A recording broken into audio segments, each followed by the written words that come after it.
Good morning. Can you hear me? So good morning and welcome to this Community of Practice Mutual Learning Workshop. My name is Stefania Laneve and together with my colleague Laura Mentini, we are part of the CATALISI project coordinated by APRE, the Italian agency for the promotion of European research based in Rome. For those of you who don't know very well APRE is a no-profit organization that gather over 150 members representing the Italian quadruple helix framework. Among its members, there are the main research and innovation players in Italy. The main aim of APRE is to foster the capability of the Italian scientific and industrial communities to participate in the framework programs for research and innovation of the European Commission through information, assistance and training. Before getting into the heart of this event, I would like to thank you, all of you, for being here today because we registered a very great interest in this event, and a special thank you goes to the speaker for their availability to present and to participate in this event today. Let's move on, and before starting, I would like to give you an overview of this event. So the purpose of this workshop is to discuss and share insights on the need to prepare researchers for the future labor market landscape.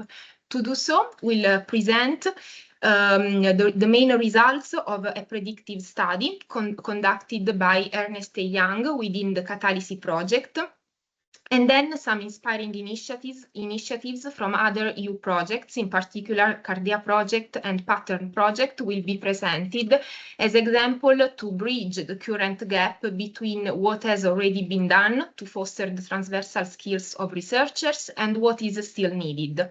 Finally, through a co-creation exercise, we will have the chance, the opportunity to engage in a debate on the most relevant skills on which higher education institutions should invest in the future and on the needs and challenges to be addressed to do so.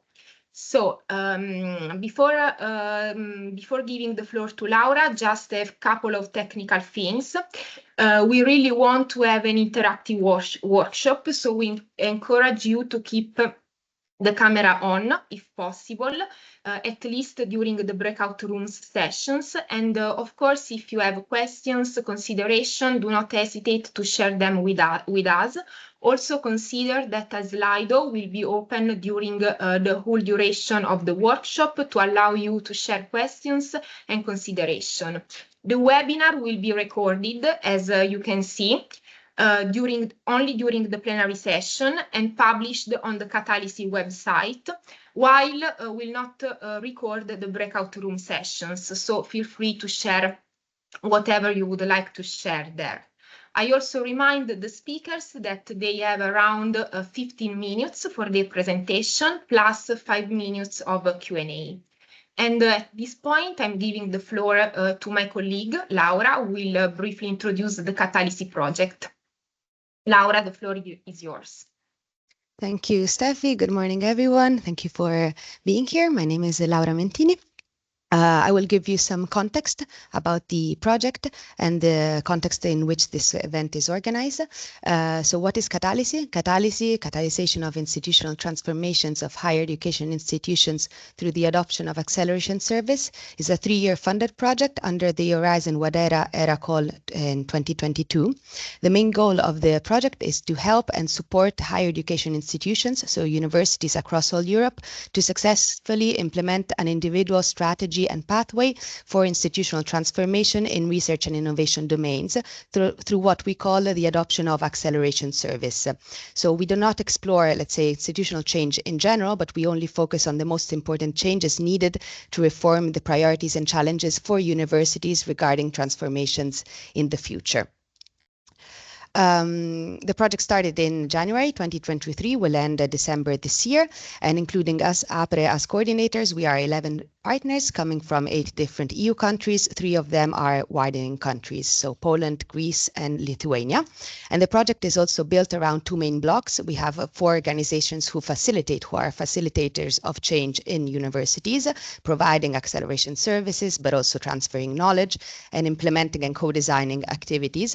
And on the other hand, we have 7 implementers who are testing. Those are the universities who are also committed to introducing new changes and reforms in their structures throughout the whole project. There are different main domains of intervention, so the content of transformation which are deemed necessary for each university.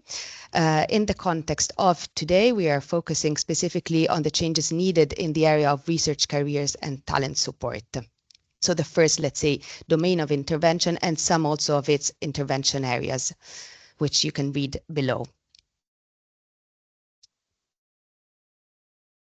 And the project, as I was saying, is also utilizing the different acceleration services. We have 7 acceleration services in CATALISI. These are services which are designed specifically to facilitate and catalyze the process of institutional transformation in universities in the field of research and innovation. They are characterized by an innovative feature that crosses all domains. And after the end of the project, all universities should be able to also replicate and use these services within their context to facilitate changes in different areas. Today, we will also give you the presentation. The presenter that comes after me will present the results coming from one specific acceleration service, which is the predictive study on skills anticipation, which has a specific aim to support universities in rethinking their investments in education and training in relation to researchers' skills. We also are adopting today one learning paramount approach in CATALISI, which is the utilization of mobilization and mutual learning events and methodologies. This is considered as an effort to broaden the network of people that universities may involve in their areas of intervention of their institutional change, and together with them identify what we are doing today. So identifying best practices and discussing together actionable knowledge, but also potential solutions. So the goal is to connect higher education institutions, universities around Europe with other experts, other societal actors, in order to share their knowledge, best practice, expertise, in order to place research results in practical use. And finally, we have today also with us members of the community of practice in CATALISI. This is a group of people belonging to different sectors who share common interests and expertise in the topic of institutional transformation of universities. Therefore, together we will share advice, tools, and participate in discussion that will help improve universities' governments, but also collaborations between universities and other societal actors.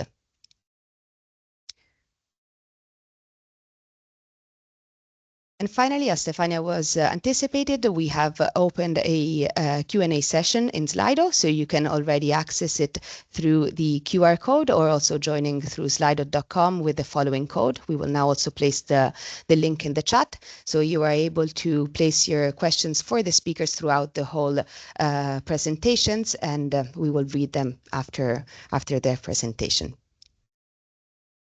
Thank you. I will now give the floor to Stefania again for following up. Thank you very much, Laura. And now I have the pleasure to give the floor to Suhida Dermani, Senior Consultant at Ernst & Young and member of the CATALISI project. She will present the results of the recent predictive study conducted within our project entitled Predictive Study on Transversal Skills Development, Preparing Young Researchers for the Dynamic European Labour Market. I remind you again that you can share your questions through the link to the Slido in the chat or through the QR code that Laura showed before. Suhida, the floor is yours. Thank you very much, Stefania. Thanks also, Laura, for presenting the project. I will just take 1 second to share the presentation with you.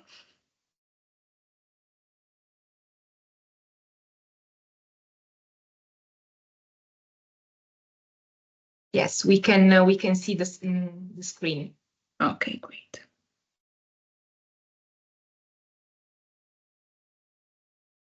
Okay, thanks a lot again, and welcome also to everyone by my side.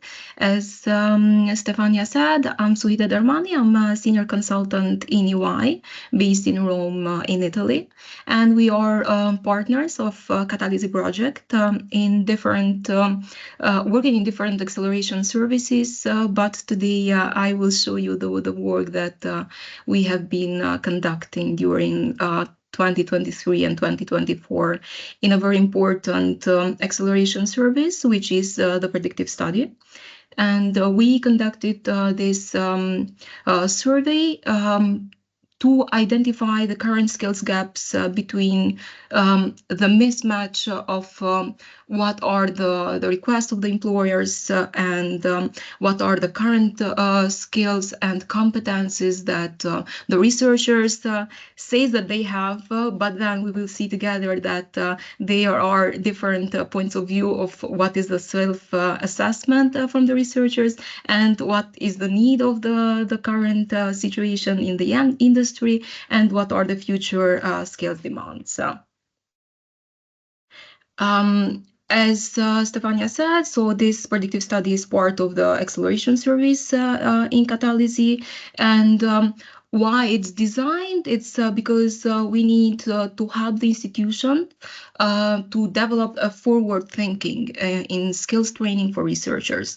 We focused on R1 and R2 researchers, and because they present the future of resource excellence and the need to have the right competencies to navigate in this complex research environment.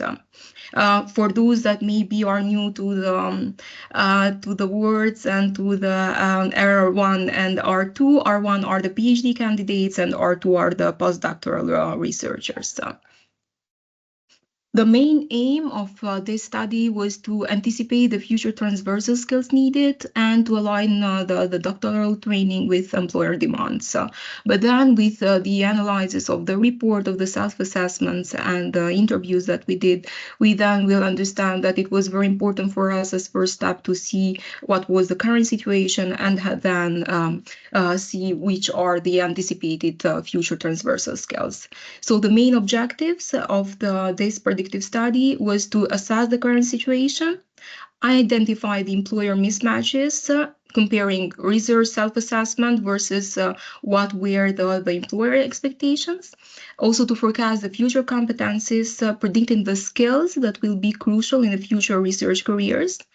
And we know that everything is changing, and of course the research field has been changed during the last year with all the AI and the change of the industry of the researchers. And then at the end, we wanted to provide recommendations to help the higher education institution implement new strategies, new training strategies. Of course, these are recommendations that we have given in the predictive study document, but through the acceleration services and the domains of CATALISI, we will, at the end of the project, also publish a wider policy recommendation that will include also some of the findings of the predictive study. So what we did and what was the methodology and how it started and we conducted this predictive study.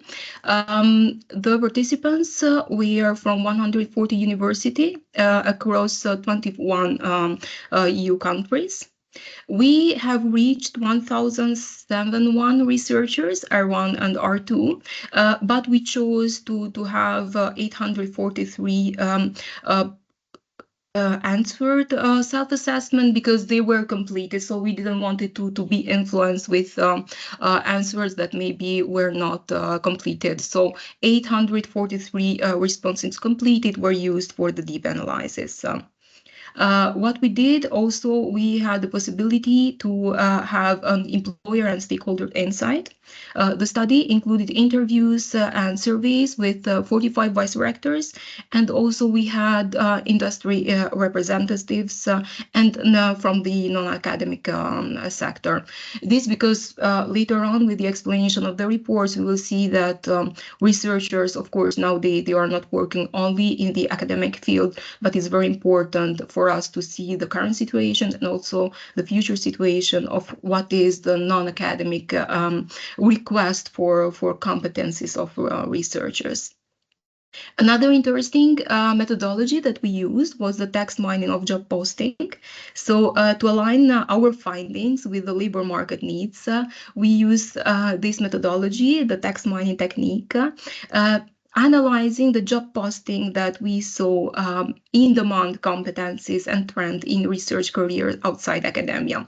So we chose and we were searching for these job opportunities that were published, and with the keywords of the competencies that were searched and in demand in these job posts, we had the possibility then to do our analysis.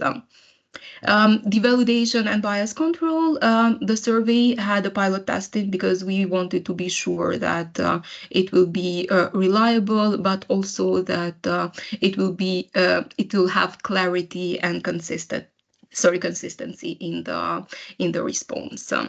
By using this mix methodology, so the surveys, the employer insights, the industry representatives, the text mining, and the validation of the bias, we were able not only to assess the researchers' current skills, but also to compare them, as I said at the beginning, with an important element that it's what are the employers' perspective and requests nowadays.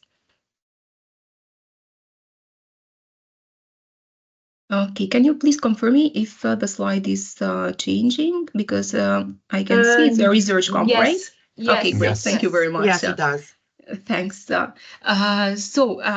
We had to choose from different tools and frameworks that we could use during the predictive study, but we needed to have something that was aligned also with what higher education institutions are using, and also what are the European competencies frameworks that are being developed during these years.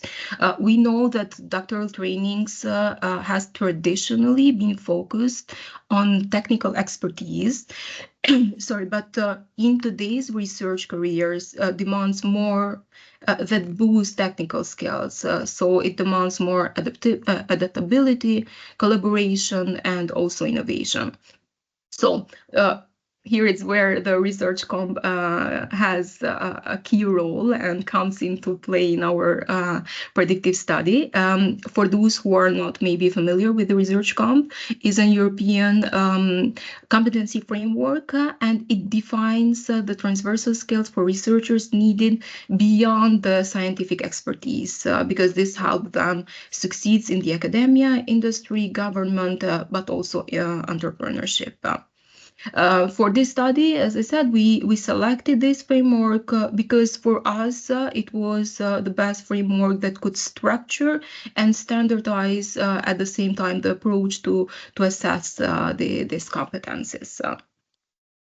The research comp has 7 main areas with 38 competencies, and the 7 main areas are the cognitive abilities, self-management, working with others, doing research, managing research tools, and impact creation.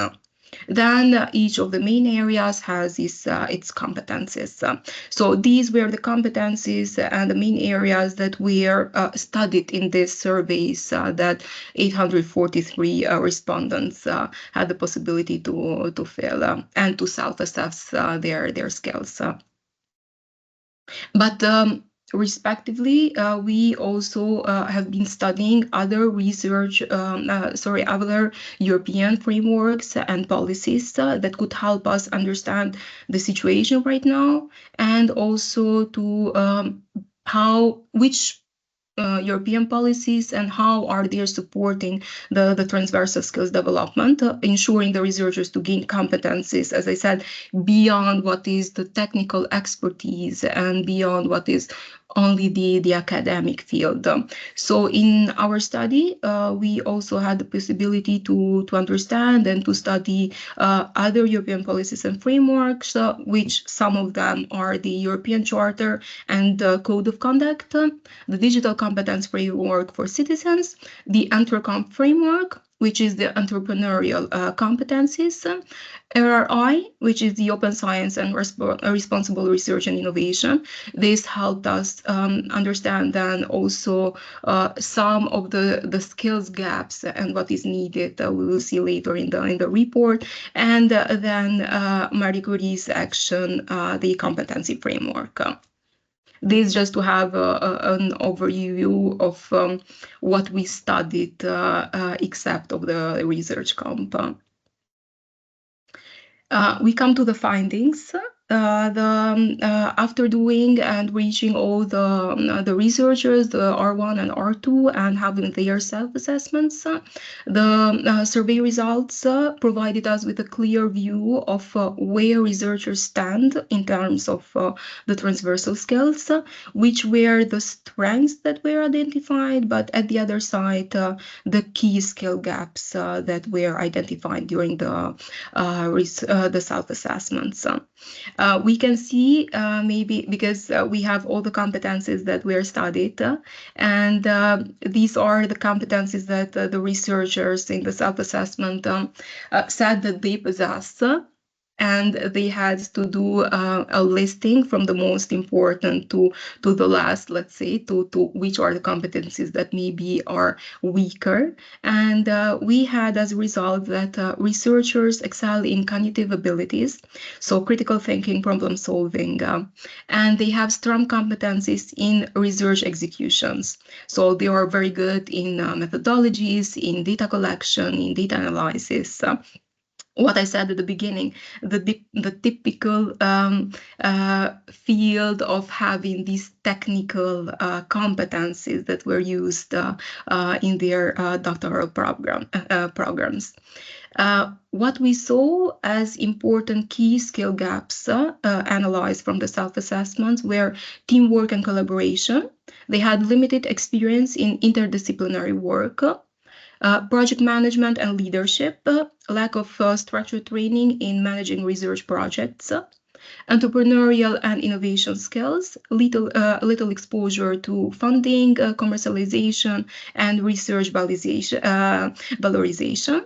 And at the end, but very important for the current situation of the market, digital and AI competencies. They had limited proficiency in open science, AI-driven tools, and data management. As I said at the beginning, we wanted also to understand if there is a mismatch, because we know that the young researchers gain these competencies during their doctoral programs, but at the other side, if we have a higher number of young researchers that are not fitting in the academic or non-academic world, is there a mismatch?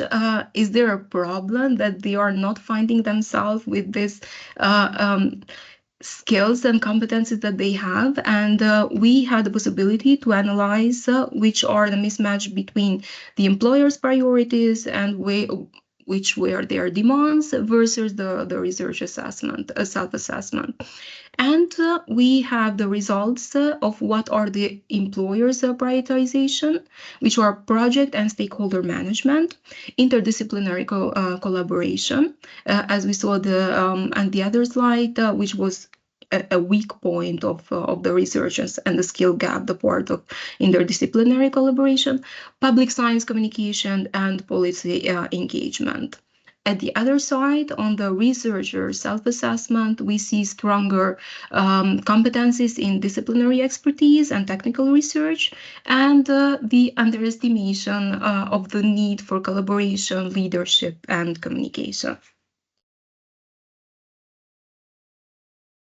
Also, notable gaps that we saw between what was the prioritization of the employers and the self-assessment. The largest gaps appears to be in writing, interdisciplinary work, and project management, indicating that researchers often underestimate the value of these transversal skills in the job market.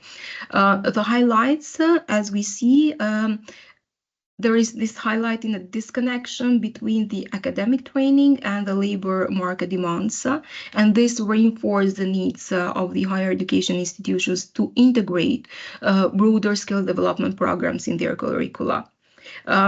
Maybe I don't know if it's clear. Of course, we will publish the predictive study and we will share it with you. So maybe you will have the possibility to have more details on how this reports were done. But if we see, for example, in the score of managing research, it's a 1.0, and this indicates a difference between how researchers perceive their competency in managing research projects and how the employers rate their its importance. So researchers may feel confident in their ability to handle research tasks or coordinate activities or manage timelines effectively. But at the other side, the employer places a higher emphasis on their skills, reflecting the important role in ensuring that research projects are executed efficiently and they product actionable results. Another important highlight that I wanted to bring you today from the predictive study is the shifting researchers' competencies prioritized over the next year. 5 years. So we wanted to do a prediction for the next 5 years, important competencies, and this came also from the self-assessment of the respondents, the participants that were part of the predictive study. So in what will be in the to-be analysis, we have a broader view of how young researchers anticipate the evolution of their skills. And in the key findings, we can see, for example, there is a declining importance of cognitive abilities. From 7.4 to 5.9, there was a range from 1 to 10 to be valued. And this could be, for example, attributed to main factors if there is a decline in the competence of cognitive abilities. It can be the increased reliance on AI and digital tools in nowadays using ChatGPT or DeepSeek or Copilot or all the digital and AI tools that we are using, because these tools are assisting them in problem solving, but also in analysis. And also at the other part, there is an increased emphasis on collaborative, interdisciplinary research. And now the young researchers are aware of what is being requested from the employers and the labor market. But similarly, we can see, for example, self-management sees the most significant drop, suggesting that researchers expect more institutional support for workload and for their career development. We can see at the end there is an increase in importance of making an impact, and this makes us believe that there is an enhance in being more aware that we do not really need only the results of a study. So we are studying an X situation, or we are doing 10 experiments and we come with some results, but we need these results to have more a contribution to the societal and to the policy change. So the impact that young researchers are giving to their community. For the future competencies, this to be analyzed, so the future analysis identifies the competence researchers need and they will need to have in the future because they need to remain competitive in the evolving career landscape. And at the other side, we saw also what are the future competencies that are demanded by the sector. And I will give you just a short review of what are the main highlights. For the essential competencies for future researchers, we have digital and AI literacy, entrepreneurial and innovation skills, interdisciplinary and cross-sectoral collaboration, and policy and public engagement. at the other side, for the future competencies demanded by the sector. And we will also see in the co-creation the part of competencies that we need to be invested on from the higher education institutions, but also from the public and the policies, are advanced digital skills, quality management, motivation, work ethics, data visualization, and green skills. We came up with our recommendation through all the analysis that we did of the competencies, the current one, the future ones, and what is demanded by the labor market, and what's requested and prioritized by the employers. And we have the integration of transversal skills in PhD and in postdoc trainings. Enhancing academia, industry, and policy collaboration, strengthening digital and AI trainings, and fostering research mobility and career transitions. This was maybe a brief presentation of the predictive study, because we had the possibility from November 2023 to May 2024 to not only meet with the researchers, the employers, the vice rectors, and to gain all the information, but also to do this deep analysis and to come with this recommendation. As I said, the predictive study is not published yet. You had a sneak peek of what will be published, but of course we will make sure to share it with you. Now I will give the floor to the next speaker, who is Olivia O'Leary, senior lecturer at University College Cork. She will present and the project manager of the CARDEA project. She will present the European Competence Framework for a Research Manager, developed by the CARDEA project together with the RM Roadmap project, and recently launched by the European Commission. The research manager competence identifies the key skills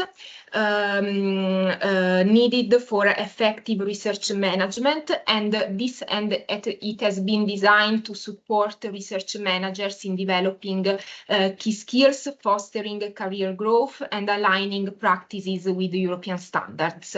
Olivia, the floor is yours. Thank you very much. It's a pleasure to be here. So if you just give me one moment and I will share my screen. Can everybody see my screen? Yes, you can. we can see. Yes, we do. Yeah. Perfect, Yeah. fantastic. So I think this presentation comes in a really nice position after the wonderful presentation we just had, focusing mainly on researcher careers. However, there's kind of, I suppose, up until recently, the role of research managers was somewhat overlooked as, first of all, a career route, a career option, but equally there's a number of, I suppose, issues that emerged in terms of the professionalization of the research manager career. So now step in CARDEA, which is funded under Horizon Europe and equally our sister project, RM Roadmap. So what is the premise of this project? Sorry, just one moment. So the name CARDEA, it comes from the ancient Roman goddess of the hint. Olivia, Yes? sorry if I interrupt you. I don't know if you are moving the slides, but we cannot see. We see the first slide. So okay, let me see. Okay, yeah. Has it changed? No. Nope. No. Sorry, no. Okay, Yes. now yes. Yes. No? Yes. Now yes. it does, yes. Perfect. Please Thank you. interrupt if it doesn't move, by all means. Thank you. Maybe also, Olivia, if you could kindly put the presentation mode on. Is it not in presentation Not mode? yet. Not yet. If you go on bottom right, there should be the icon of presentation. Not that right, like before the lens, there is a little, I don't know how to explain, like Sorry. no, it's fine. There is display settings. Where it says display settings, there's 4 icon. The 4 icon on the right. There's this little laptop. If you press it, it should go on presentation mode, and you should be able to move to one slide to another. No. I am very sorry. I'm not sure why this is happening. How about now? We cannot see in the presentation mode, but Okay. it doesn't matter, Olivia. What I can do is I can share the project. I can share in here. Just one moment.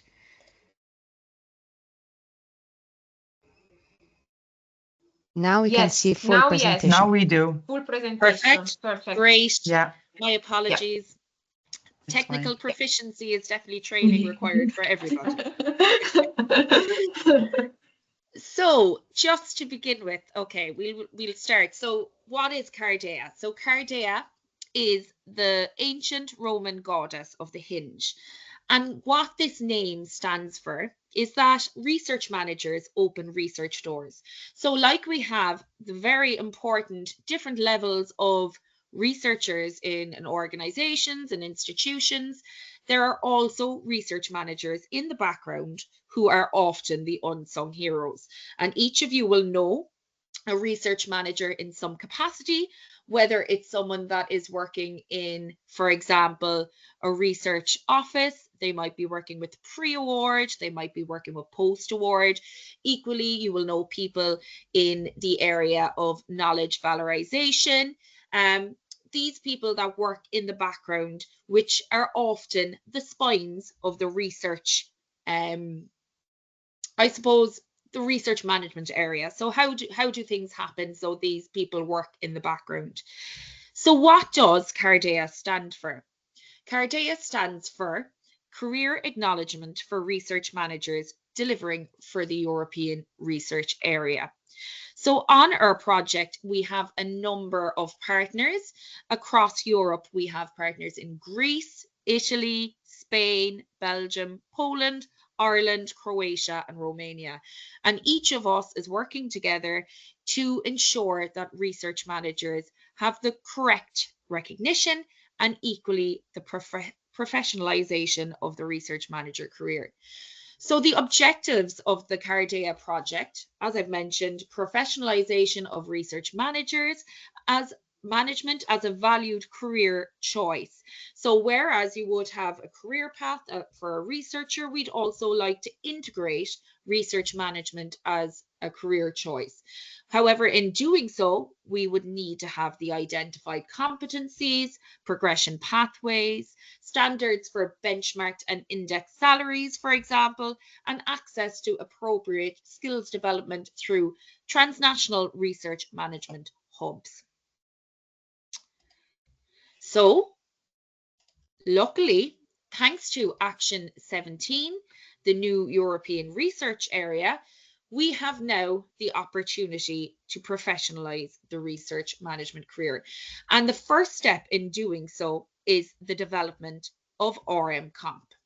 So as you can see, very aligned with what we saw in the previous presentation, or research comp, there are 7 main competency areas for research management, and these spread across cognitive abilities and personal attributes. There are equally subject matter expertise, specialized knowledge. So like I mentioned, the role of research manager is quite diverse. So you might have people working in many different areas, which are required to have different aspects of specialized knowledge.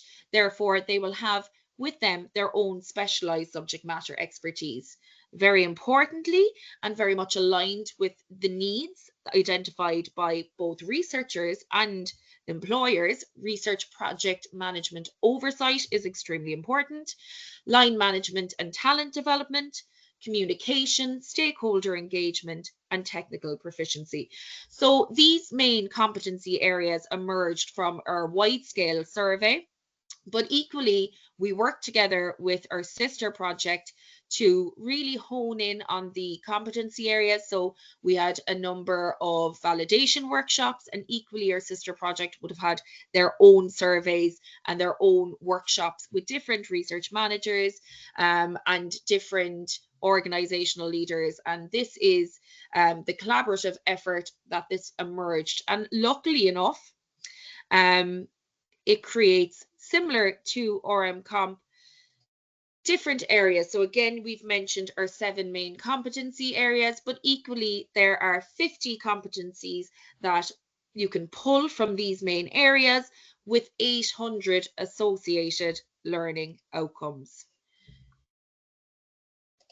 So again, like our research comp, there are 4 proficiency levels. So foundational, intermediate, advanced, and expert. So what are the foundational aspects that you need to understand your role? Again, and this moves through.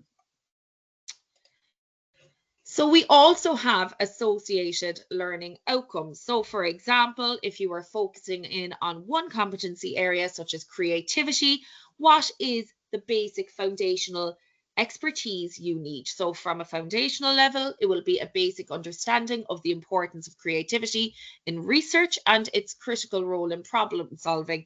And as you move up to a more senior leadership position and your expertise hone in, then that would be providing leadership and facilitate creative problem solving at team, organizational, national, and international levels. So as you can see there, this is a developmental competency framework that enables people to, like in the previous presentation, we discussed the idea around self-assessment.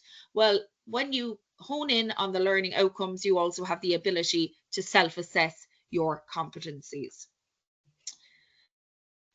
So with the goal or the objectives of RM Comp, the main thing was that we would have a simple competency framework. It is simple to use, it is simple to understand, and it's equally simple to apply. It's interoperable, so it can be used by many, it can be used in different ways, it can be used by the research manager, but equally it can be used by research institutions that employ research managers. It's consistent, so we have a consistent understanding of the profession, and again across the different levels. It's transparent, so it's clear, it's very easy to understand, and that it is for all research managers. So depending on where you work, whether or not you're working in pre-award, post-award, clinical research management, if you're working in academia or you're working in industry, this is for all research managers. Very much aligned with the idea of research comp, we also have a career framework. And within that career framework, those of you who are familiar with RM1 to RM4, we equally have RM1 to RM4. So your first stage research manager, this is someone at entry level mainly, so someone who has just stepped into the role. They might have previous experience in research, but it's their first step. And then you move through, so you've a recognized research manager, an established research manager, and a senior research manager. However, it is worth noting that the framework is a progression model. It's independent of the European competency framework, but it operates in its own way. And equally, you can also step into different aspects of the role. So if you are, there are no barriers to entry when it comes to the research management profession. You might step into a role where you're RM3, for example, because you have extensive experience in a research role prior to joining that position. So what does the European Competency Framework? So this is the European Competency Framework as published by the European Commission. And as you can see, it's very much aligned to research comp. It's very digestible. Within it, you can see all the core competencies. For example, your list of cognitive abilities or personal attributes. You can list creativity, critical thinking, cultural sensitivity, strategic planning, decision-making, stress management. And as you move through, there are different aspects, for example, stakeholder engagement, research outreach, So there are different aspects, and I think it's very nice, the presentation that we had before, because it very much aligns to some of maybe the areas or shortfalls that have been identified by researchers and equally employers. So we can see that the core competence areas very much align to what we are kind of, I suppose, forecasting as needs for researchers and for, you know, for the talent of our research ecosystem. So who is it for? As it stands, it's for research managers, so the individual, whether or not they're early career or advanced. It helps identify career paths, skills gaps, and training needs. For institutions, public and private research performing organizations that employ research managers, and the aim is to standardize the practices and enable staff development. And it's also for research funding bodies and policy advisors. So it's that we ensure that there's consistency of funding policies, and also promote capacity building and facilitate collaboration across different sectors. So how do we use ORM Comp? So for the individual research manager, it provides an opportunity for self-assessment. So it provides a means to identify your current skills areas for improvement using the ORM Comp framework. It's also a means of professional development. So you can use the outlined competencies to plan your training or your mentorship opportunities. You can also apply it in your daily life. So you can align your work practices with ORM Comp to ensure that you improve your own efficiency and equally your collaboration. Within the research performing organizations and industry, it's also a way to integrate ORM Comp into policies. So you can embed it into your hiring processes, for example. You can have job specifications that you select specific competency areas that you can align these job specifications to ensure that you are getting the best hire for your position. You can also design training programs around ORM Comp and performance reviews. So again, identifying areas where you can progress or develop your staff. It also enables staff development.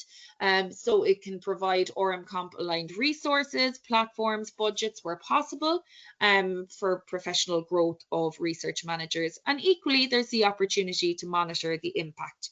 So you can use ORM Comp to track the effectiveness of research management practices, but equally to identify gaps. And from a funding agencies and policy advisor perspective, it's really useful to set standards. So you can use ORM Comp as a criteria for funding applications and evaluations, embedding research managers within the research area. It can promote capacity building, so you can fund training programs and conferences focused specifically on ORM Comp skills, and it's equally a way to facilitate collaboration, so you can work with institutions to develop ORM Comp aligned policies and overall to share best practices. Now, so this is what we have at the moment, and this is what has been published by the European Commission, but also alongside ORM Comp within CARDEA, we have been in the process, or we have developed a number of, I suppose, the gaps that have been identified through developing ORM Comp. So this is the CARDEA Hub. It's the home of the CARDEA Academy. This website is live and it's available on the ERA Talent platform, but it's also within, so we have a specified hub, and as you can see, I'll share this presentation with you afterwards. I have the embedded link, so I won't go through today, but obviously if any of you would like me to show you, I can. And as you can see from the hub landing page, we have professional development and career progress and different aspects, but the most interesting and valuable thing that I think you will feel is our training. So we have dedicated professional development and training opportunities for research managers. And just to note, this isn't just alone for research managers. So some of the, I suppose, skills gap that we identified in the previous presentation, equally researchers can utilize this. This is free to everybody. So everybody has the ability to access this training for free. As well as that, it is also micro-credentialed, so you actually get accredited training from the University of Macerata. So this knowledge space, and I'll go through some of the training with you quickly, is really useful for anybody at any stage of their career. So what do we have? So the main features is our training modules. So as it stands, there are 17 modules. They are roughly 2 hours each per module, and it's divided into several sub videos lasting 20 to 30 minutes. So the reason for this is that it's digestible. Most research managers in the research profession have extensive experience. Roughly 70% of research managers that we surveyed have PhDs. So training isn't something that, you know, they don't need extensive training, but something that's digestible and they can fit into their own time. So we have recorded lessons format. They are based on the main subject matter expertise that we identified through our CARDEA survey. And like some of the aspects that we had discussed in the previous presentation, we have communication, we have cognitive abilities, we have pre and post award, we have research management, knowledge valorization, funding and budget planning, and really nice, we have AI. So it's a new and an expert delivered training module. So, you know, this is for everybody, and it's a really useful way to get an oversight of different aspects of the research management profession, but equally Olivia, sorry yeah, again for interrupting you. Just to let you know that there are 5 minutes left. So yeah, that's perfect. Yeah, I'm perfect. nearly there. Great. Thank you, and sorry. No problem at all. So, as I mentioned, just the key features of the training, and again, I've embedded the link, so by all means you are free to explore following our presentation. Also, in a way to use ORMComp, we have a number of toolkits. So in the toolkits, there are knowledge, skills, and abilities, so a self-assessment tool for research managers. There's a training needs analysis guided tool, so we have one for the individual and the organization. Equally, we have a professional development plan for research managers, which has associated templates, and there are mentoring workbooks and reflective toolkits. So I have the links embedded here. You can see what the tools do and what they mean, and I'm very happy to share these slides with you following our presentation. So if any of you have any interest in seeing how to utilize ORMComp, by all means, I suggest you look at these tools and look at our CARDEA hub.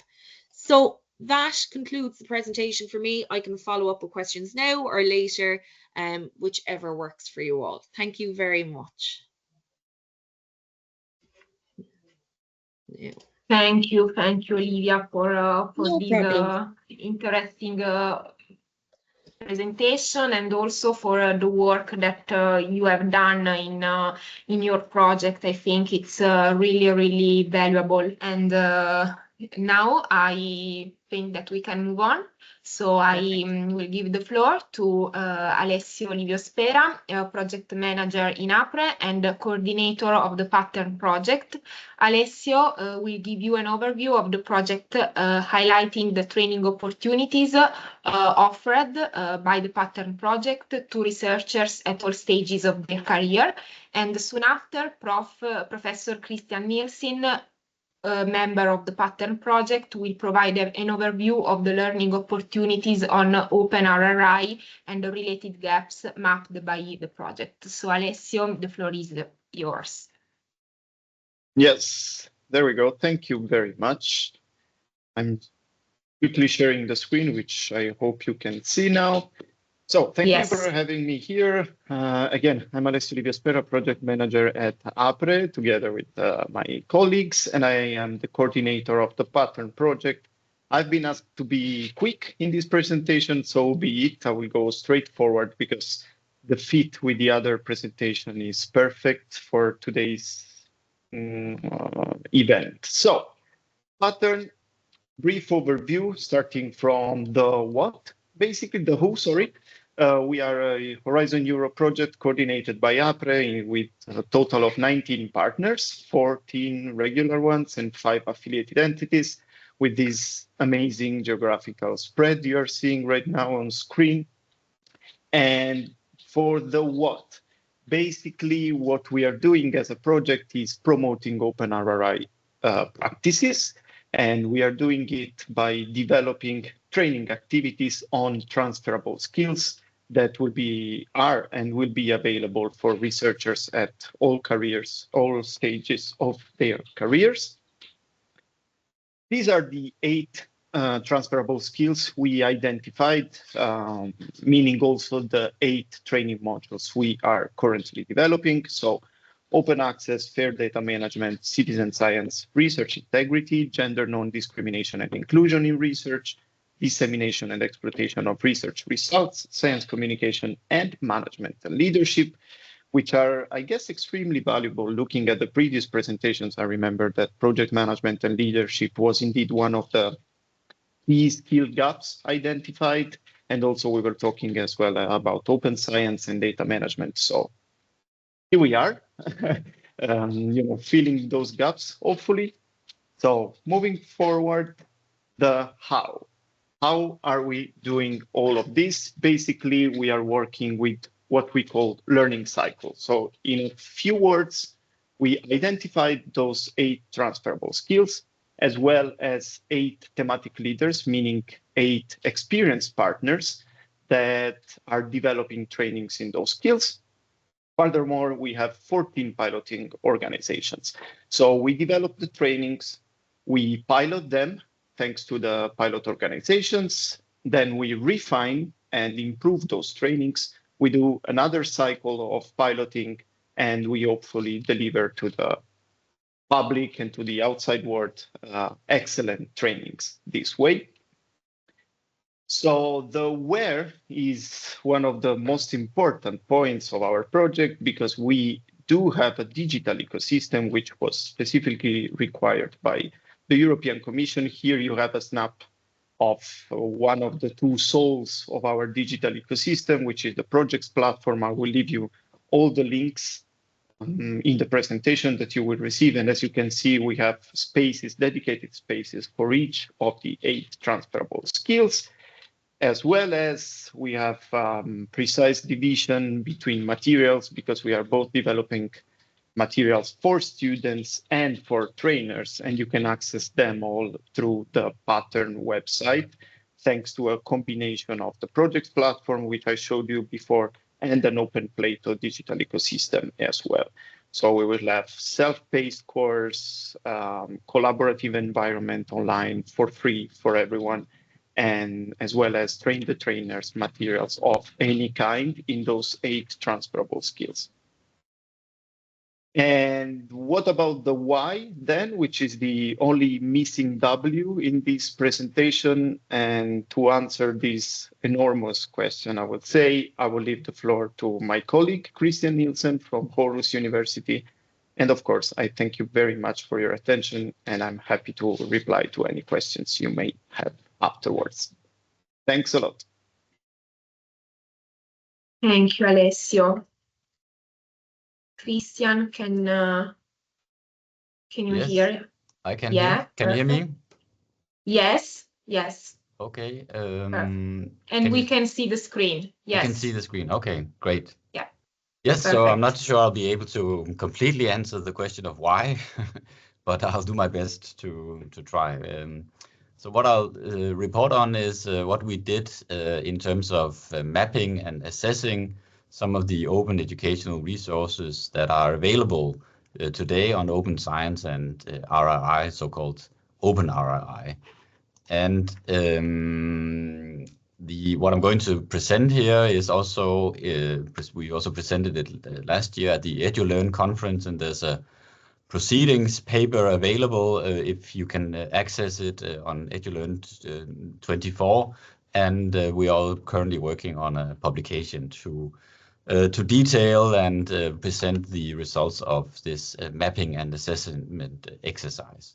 So what we did was essentially the work package 1 of the pattern project, which the aim was to map and analyze the state of the art of the learning opportunities for researchers on these 8 dimensions of open RRI.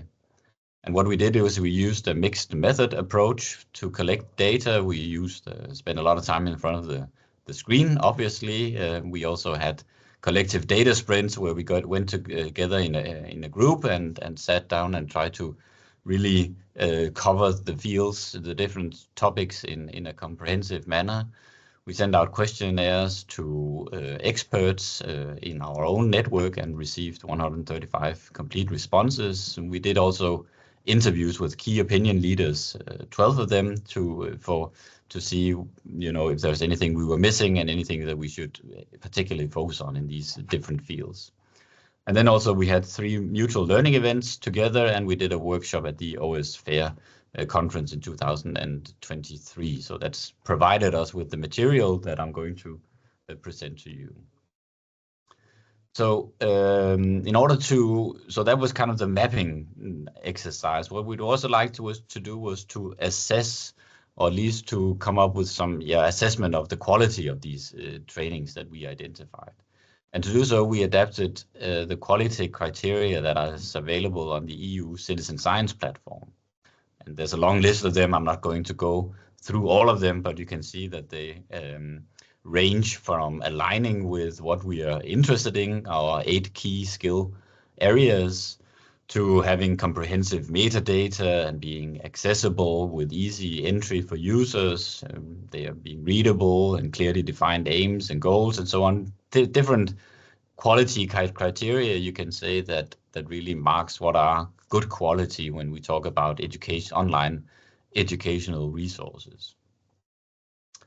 So what I'm going to spend most time on is giving you the results of our survey. So we mapped a total of 571 resources, and they are divided on the 8 different skills areas in this way. So we have most projects within science communication, or most resources within science communication, followed by citizen science and gender non-discrimination and inclusion, and down to research integrity, where we found a total of 32 resources. And as you can see, the resources that we were looking at was both courses and e-learning modules and workshops. So that's the upper circle here.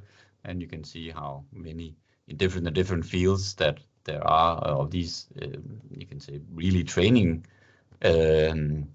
resources. But we also looked at what we call non-course training materials. So these are all kinds of static resources, you can say, booklets, reports, and even recorded webinars, etc., that provide you with some kind of background for these different fields. We then looked at the expertise level of the mapped trainings. So were they addressing beginners or intermediate expertise, intermediate levels of expertise, or advanced levels of expertise, or were they intended to embrace all of these different levels with different with a progressive training being available? And you can see here that, I mean, for all of the areas, the beginners or the all category were, it's moving a little bit ahead without me. Okay, but back to this. Yeah, so the blue area, so the dark blue and the light blue here is dominant for all of these different fields, meaning that there are most resources that addresses the beginner level or try to encompass all as a level of expertise, which will lead on to one of our conclusions, namely that there is a lack of training resources available for both the intermediate level, but in particularly for the advanced levels in all of these fields. We also looked at the primary language, and I guess it comes as no surprise to you that the main language was English, or virtually for most of the mapped resources. English was used as the language, which of course is to ensure that many people can access this, but it also points to one of the gaps in terms of providing material that is addressed more specifically in different national languages, and also specifically that tailored to different national contexts. So that's some of the numbers. Let's look a little bit on what we found out in terms of the quality criteria. So as I said, we selected, no, I didn't say that, but we did select a number of training resources for a quality assessment. So a little less than half of the material, 44.5% to be precise, were selected for this quality assessment. And oops, again, it's jumping a little bit. Yeah, so and we did this on, we had different 3 different criteria that we used to select these. We wanted them to be accessible and usable, so we prioritized freely available resources that had a straightforward access. We also looked at the relevance to research, you know, they specifically tailored to researchers' challenges rather than to a broad target audience. And are they available? Are they licensing? Do they have an open licensing? And are the resources? Is it clear how you can reuse them to avoid any copyright issues? So those were the criteria we used to select the 255 training resources that we then assessed based on quality. And this is some of the results that came out. First, I'll look at the strength and provide you with a few examples. And I apologize that there's a lot of text on this slide, and you can hopefully get the slides afterwards so you can look more into the details here. But these are some of the key strengths and features that were identified in high quality training resources. And again, based on analysis of diverse courses and materials. So we found that effective courses utilize multiple formats. So there's a mixture of text and video, infographics, quizzes, and so on, and in order to accommodate different learning styles and to enhance engagement with the material. This feeds into the second bullet about interactivity and knowledge exchange. So courses that integrate discussion forums, for instance, or feedback opportunities and quizzes, and access to communities of practice will foster dynamic learning processes. We also found that strong courses had an orientation towards practice. So for instance, step-by-step guidance or real-world case studies and practical exercises that are really tailored to the learner's need. We found strength was in inclusivity. So the most impactful resources ensure accessibility through multilingual content, gender balance, and representation of diverse and underrepresented groups. A clear structure is obvious for a good material, well-organized courses. They provide logical progression, summaries, visual aids, and clearly defined learning objectives. We found that a clear and engaging language was useful for to improve comprehension and also ease translation, so less jargon and a more conversational language style. We found an ease of implementation and adaptation to be useful training materials that are modular and openly licensed and have clear instructions. They can allow for more flexibility and reuse of the material. And finally, we also prioritized and found a strength in resources that addressed current knowledge gaps and emerging issues. So they could incorporate new methodologies, or they could connect to current policy concerns, or perhaps even ethical reflections and so on. And that would also be useful for accommodating a diverse range of trainees. So those were the strengths that we found across the different skill areas. We also identified key gaps in terms of the delivery, content, and audiences. And again, here's a long list of different gaps that we identified. Maybe I should just focus on a few of them. I mean, the language we found was a gap. So the predominance of English, of course, is useful for some purposes, but it also tends to limit access for a diverse audience. And it perhaps also is not so good for tailoring the content to specific contexts. A need for intersectionality in training, so trainings that cut across the different areas, skill areas, I think is also something that is needed. Interdisciplinarity is often a term that is not really used and doesn't encourage, most trainings doesn't encourage this kind of working across multiple disciplines. Open science and RPI training are underdeveloped areas. So is artificial intelligence. Not surprisingly, it's a very new term, right? But it needs to be accommodated into the trainings. Emphasis on interactive and community-driven learning was also identified as a gap. Hands-on applied learning approaches, lack of advanced level training, and finally, and when we stress this, the importance of train-the-trainer programs, right? So programs that are tailored not only for trainees, but also for people who would then move on to become trainers, right? Because these would potentially accelerate knowledge dissemination and organizational impact. And the final slide here with a lot of, Kristian, sorry if I interrupt you. We have to go to the conclusions. So okay, 2 minutes to conclude the presentation. Thank you. Great. So these are the challenges. And again, if you look at the slides, they've come out of the gaps that I just identified. Okay, a long talk here, and you can access the project deliverable. So that's also a long deliverable, but it has all the information about the different skill areas. I didn't have time to go into it with all the details available on Zenodo. And yes, this is my presentation. I'm looking forward to hearing your comments. Thank you.